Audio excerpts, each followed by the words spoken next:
we did no damage to the painting whatsoever. I was in court yesterday, heard that there's been minimal damage done to the frame, which is repairable and replaceable, and absolutely no damage done to the painting. It was behind glass, and we never ever would have considered doing it if we didn't know that it was behind glass and that we wouldn't do any damage. I mean, literally, we were sat there still glued to the wall. They wiped it off with a bit of kitchen roll. I recognise that it looked like a slightly ridiculous action.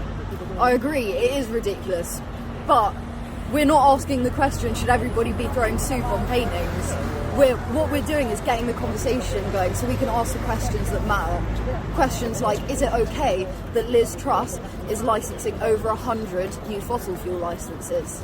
Is it okay that fossil fuels are subsidised 30 times more than renewables when offshore wind is currently 9 times cheaper than fossil fuels?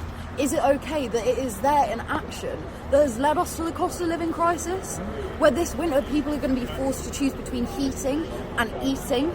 This is the conversation we need to be having now, because we don't have time to waste.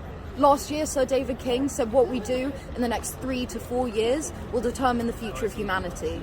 So we're using these actions to get media attention because we need to get people talking about this now.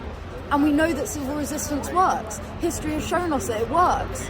I'm stood here today as a queer woman, and the reason that I'm able to vote, the reason I'm able to go to university, hopefully someday marry the person I love, is because of people who have taken part in civil resistance before me.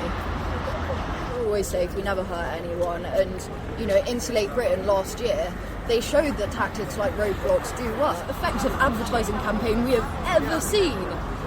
My soup video has now got 50 million views. People around the world are talking about it because this conversation needs to happen now.